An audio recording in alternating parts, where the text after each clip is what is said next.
Hello students, कैसे हैं आप लोग। आज की इस क्लास में जो कुछ चल रहा है चैप्टर नंबर 2 का लास्ट स्टेज है, जिसमें हम पढ़ेंगे मांग की लोच कैसे ज्ञात किया जाता है, that is calculation of elasticity of demand.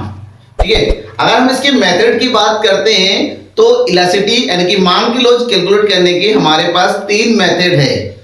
तीन अलग अलग मेथड है, अलग अलग तरीके से इसकी लोच को कैलकुलेट करते हैं। तो उन तीनों मेथड के एग्जाम्पल के साथ मैं आपको आज बताने वाला हूं, और इसमें सबसे ज्यादा इंपॉर्टेंट कौन सा मेथड जो एग्जाम में पूछा जाता है ये भी मैं आपको बताऊंगा। बस लास्ट तक आपको बने रहना।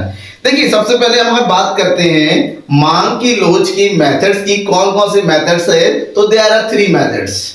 Okay, we have three methods to find out the elasticity of demand. Clear, the methods are प्रतिशत या अनुपातिक रीति, सबसे पहला मेथड है, इंग्लिश में बोलते हैं that is percentage method. Clear, second method is ज्यामिति या फिर बिंदु रीति method, that means geometry of point method.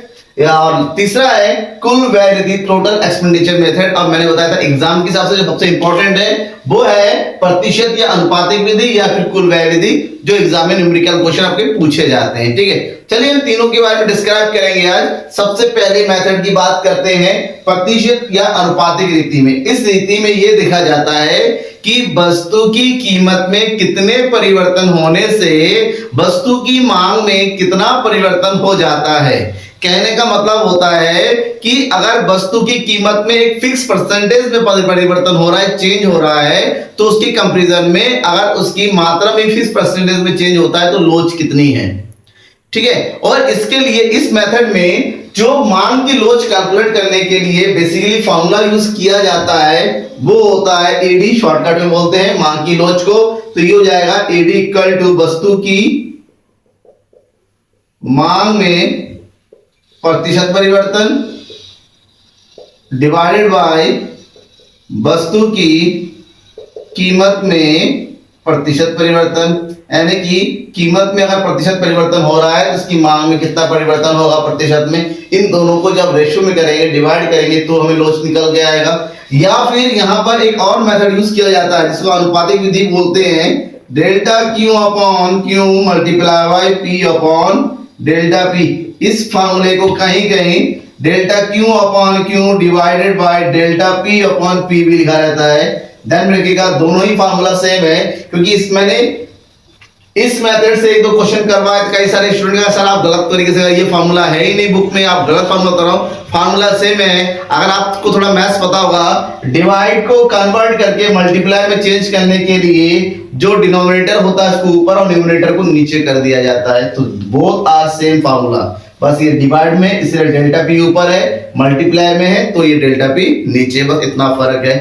हम इस मेथड का यूज करेंगे और इस मेथड के थ्रू जब कैलकुलेशन करेंगे तो लोच की जो श्रेणियां हैं उसके अंदर ही यहां का जो आंसर है, जो एबी है, ये एक से ज्यादा भी आ सकता है, लोच जो है एक से कम भी आ सकता है, एक के बराबर भी आ सकता है, ठीक है ना, जीरो भी आ सकता है, और ये जो है इन्फिनिटी हो सकता है, तो कुछ भी आ सकता है, क्योंकि हम यहाँ पर कैलकुलेट करते हैं but point two point answer आता है। सेकेंड मेथड है ज्यामितीय या बिंदु रीति विधि। ज्यामितीय या बिंदु रीति में क्या किया जाता है, यहां पर एक डायग्राम वे में क्या कैलकुलेट किया जाता है, लोच कैलकुलेट किया। यहां पर डायग्राम वे में लोच कैलकुलेट करते, ये एक डायग्राम बनाया जाएगा, वहां पर बना दिया जाएगा मांग, क्या चीज, मांग वक्र। ठीक है, अब मांग वक्र का बनाया निकाला, सबसे पहले निकाला जाता है मिड पॉइंट इस तरह से। ठीक है, अब लोच कैसे कैलकुलेट करेगा, लोच कैलकुलेट करने के यहां पर क्या होता है, जो भी लोच होती है वस्तु की कीमत में परिवर्तन, वस्तु की जो कीमत होती है और उसकी मांग की जो मात्रा होती है, पॉज करना।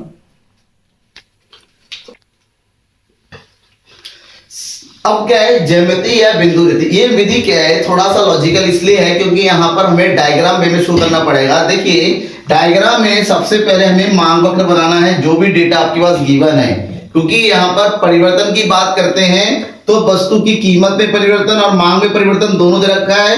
जब दोनों दे रखा होता है तो दोनों के आधार पर एक मांग वक्र तैयार कर लेते हैं। तो जिस बिंदु पर भी हमें लोच कैलकुलेट करना है, उस बिंदु पर सबसे पहले एक स्पर्श रेखा खींचा जाता है आर। अब ये देखा जाता है कि आर पॉइंट हमारा जो मिड पॉइंट है ऊपर है या नीचे है। यहां पर भी पांचों स्थिति में लोच कैलकुलेट हो जाएगा। कैसे हो जाएगा? यहां पर वस्तु की कीमत में परिवर्तन नहीं हो रहा है, सॉरी, वस्तु की यहां पर लेते हैं मात्रा और यह है वस्तु की कीमत। यहां पर देखिए मात्रा 0 है, कीमत है, इसका मतलब यहां पर जो है इलास्टिसिटी हमारा क्या है? 0 है। ये वाला पॉइंट जो मिड पॉइंट होता है, मिड पॉइंट पे हमारा इलास्टिसिटी क्या होगा? 1 के बराबर होगा और यहां पर इलास्टिसिटी क्या होगा? इनफिनिट होगा। तो ये जो बीच का पॉइंट है, यहां इस पॉइंट पे कहीं पर भी अगर हमारा लोच आता है, कोई पॉइंट स्पर्श पॉइंट बनता है, तो इसको हम बोलते हैं इलास्टिसिटी इज स्मॉलर देन 1, और मिड पॉइंट से नीचे की ओर बनता है, ये हो गया इलास्टिसिटी इज ग्रेटर देन 1। इसका मतलब होता है ग्राफिकल रूप में जहां पर स्पर्श बिंदु बन जाता है, उसी स्पर्श बिंदु के आधार पर हम पता करते हैं कि लोच कितना है। ये ज्यामितीय विधि है। अब तीसरा जो मेथड है, इसको बोलते हैं कुल व्यय रीति। कुल व्यय रीति में सबसे पहले हमें कैलकुलेट करना पड़ता है कुल व्यय। ठीक है, क्या निकाला जाएगा? कुल व्यय। और कुल व्यय का मतलब होता है वस्तु की कीमत मल्टीप्लाई बाय मांगी गई मात्रा। ठीक है ना? यहां पर जितना वस्तु की कीमत है, उसके आधार पर वस्तु की जितनी मात्रा मांगी जा रही है, उसकी मल्टीप्लाई करके हम कैलकुलेट करते हैं कुल व्यय। और कुल व्यय के आधार पर केवल 3 ही परिस्थितियों की लोच कैलकुलेट कर सकते हैं। कैसे?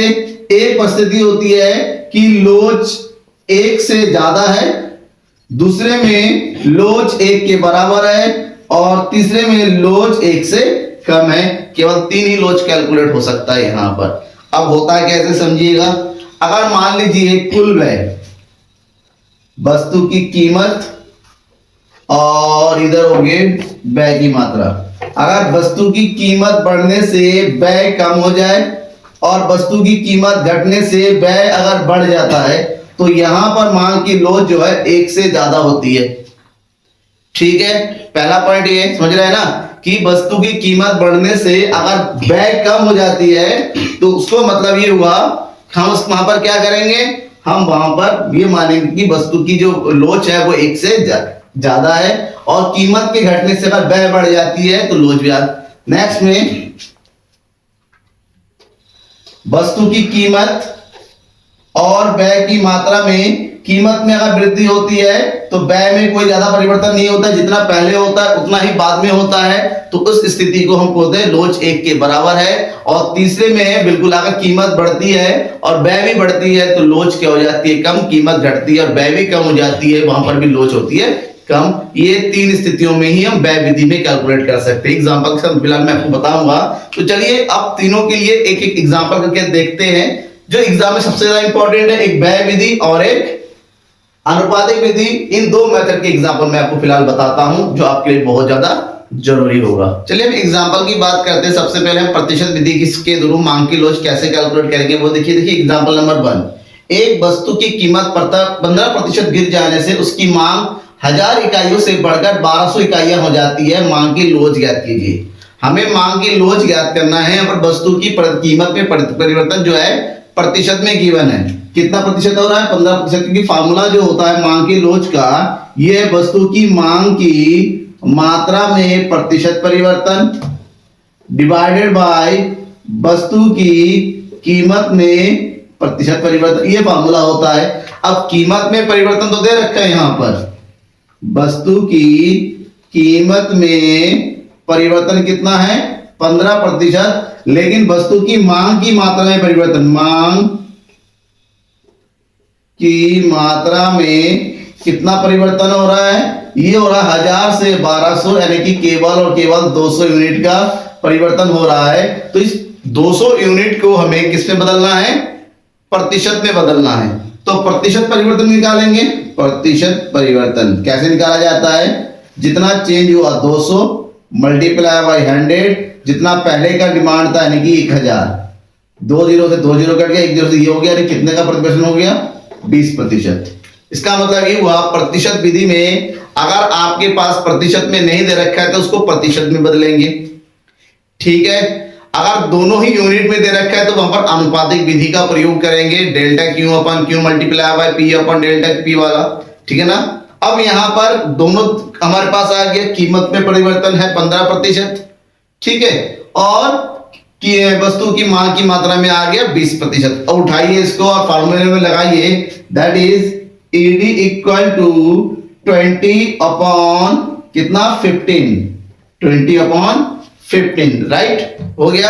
अब इसको कैलकुलेट करना है तो कितना आ जाएगा, ये कैलकुलेट करो, 5 चौके 20, 5 तिया 15, 3 से डिवाइड करेंगे, 3 एकम 3 बचेगा 1, 3 तिया 9, 3 तिया 9 1.33। इसका मतलब मांग की लोच इकाई से ज्यादा है, इसका मतलब यहां पर लोच